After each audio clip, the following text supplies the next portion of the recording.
Star TV Bihar के special programme Bihar की जंग में आपका स्वागत है और मैं आपके साथ वंदना।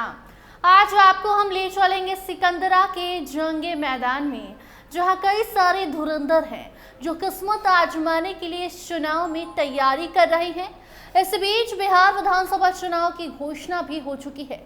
सीट शेयरिंग लगभग तय मानी जा रही है और अब सबकी निगाहें उम्मीदवारों की लिस्ट पर आ चुकी है। लेकिन इस बीच जमुई जिले के सिकंदरा विधानसभा क्षेत्र में एक नई आवाज उठ रही है। अब की बार बाहरी नहीं, हमें चाहिए अपना स्थानीय प्रत्याशी। इस जन भावना के बीच एक नाम तेजी से चर्चा में है, रविशंकर पासवान का, जो पहले से ही लोजपा से चुनाव लड़ चुके हैं और इस बार फिर सिकंदरा की जनता के बीच उम्मीद की किरण बनकर देखे जा रहे हैं। सिकंदरा विधानसभा की कहानी बिहार के उन सीटों में से एक है जो आज भी विकास की राह में पिछड़ी हुई है। मुंगेर प्रमंडल की यह सीट 1952 से लेकर अब तक राजनीतिक रूप से भी कमजोर रही है। यहाँ से जितने भी जनप्रतिनिधि जीतकर विधानसभा पहुंचे, उन्होंने अपने व्यक्तिगत विकास पर तो ध्यान दिया, लेकिन क्षेत्र के विकास की दिशा में कदम बहुत छोटे रहे। नतीजा ये हुआ कि सिकंदरा के मतदाताओं के मन में अब एक गहरी पीड़ा है कि उनका नेता उनके बीच क्यों नहीं आता। लोगों का कहना है कि बाहरी प्रत्याशी आते हैं, जीत जाते हैं और फिर 5 साल बाद सिर्फ पोस्टर बैनर पर नजर आते हैं। जनता की मांग है कि उन्हें कोई ऐसा चाहिए जो वहीं का हो, उनके दुख सुख को समझे।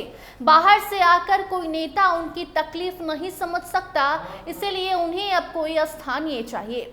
आपको बता दें कि वोटरों की यही भावना अब इस चुनाव में मुख्य मुद्दा बन चुकी है। सिकंदरा की जनता का कहना है कि 2025 में, यानी कि इसी साल, कोई ऐसे उम्मीदवार को वो जिताना चाहते हैं जो उसी विधानसभा का कमजोर इलाका कहे जाने वाले टैग को मुक्त करा सके। अगर वो कहे 2020 के चुनाव में जिन्होंने जीता था उन्होंने कुछ काम नहीं किया, ऐसा वहां के स्थानीय का कहना है। बाकी आपको बता दें कि एनडीए में चिराग पासवान और बीजेपी जदयू के अलग अलग रास्ते 2020 में हो चुके थे। एलजेपी से रविशंकर पासवान मैदान में थे, वहीं एनडीए ने प्रफुल्ल कुमार मांझी को आधिकारिक प्रत्याशी बनाया। महागठबंधन की ओर से बंटी चौधरी चुनावी मैदान में नजर आए थे, जबकि निर्दलीय उम्मीदवार सुभाष पासवान भी ताल ठोक रहे थे। उस चुनाव में जातीय समीकरणों और गठबंधन की राजनीति ने बड़ा असर डाला था। बंटी चौधरी का 5 साल का कार्यकाल कई आरोपों और विवादों से घिरा रहा। उनके खिलाफ स्थानीय नाराजगी खासकर यादव मुस्लिम समुदाय में साफ दिखी।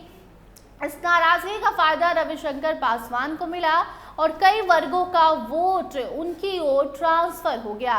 लेकिन जैसे ही चिराग पासवान का बयान आया, मैं मोदी का हनुमान हूं, तो अल्पसंख्यक और यादव मतदाता एक बार फिर दूरी बनाने लगे और उन्होंने गैर भाजपा उम्मीदवार की तलाश शुरू कर दी। इस स्थिति का सीधा लाभ निर्दलीय सुभाष पासवान को मिला और समीकरण फिर बदल गया। 2020 में पार्टी से ज्यादा व्यक्तित्व का प्रभाव दिखा। कांग्रेस उम्मीदवार को लेकर भी स्थानीय नाराजगी थी। कई राजनीतिक जानकार मानते हैं कि अगर महागठबंधन ने बंटी चौधरी की जगह कोई और चेहरा उतारा होता तो ये सीट उनके खाते में बड़ी बढ़त से चली जाती। बाकी अब सवाल ये है कि 2025 में सिकंदरा की राजनीति किस दिशा में जाएगी। क्या जनता फिर किसी बाहरी चेहरे को मौका देगी या इस बार स्थानीय उम्मीदवारों पर भरोसा जताया जाएगा। स्थानीय लोगों का कहना है कि अब वक्त आ गया है कि कोई ऐसा नेता उभरे जो न सिर्फ राजनीति का चेहरा बदले बल्कि सिकंदरा की किस्मत भी बदल डाले। एक ऐसा जनप्रतिनिधि जो विकास, शिक्षा, स्वास्थ्य और रोजगार के पैरामीटर पर सिकंदरा को जमुई और मुंगेर के अन्य विधानसभा क्षेत्रों के बराबर लाकर खड़ा कर सके। यहाँ के लोग अब किसी पार्टी या जाति के लिए नहीं बल्कि विकास पर वोट देना चाहते हैं।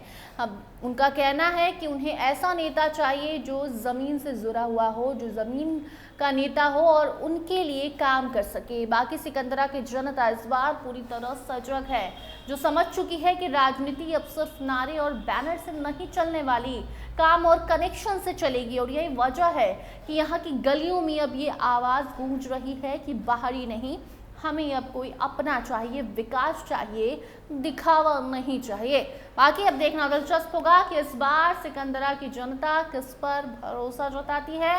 क्या रविशंकर पासवान जैसे स्थानीय चेहरों को जनता मौका देगी या फिर बाहरी उम्मीदवारों की परंपरा एक बार फिर से दोहराई जाएगी।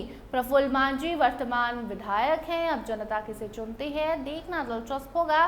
मगर उसके पहले निगाहें सीट शेयरिंग और उम्मीदवारों की घोषणा पर है। तो फिलहाल इस खबर में इतना ही। देखते रहिए स्टार टीवी बिहार। धन्यवाद।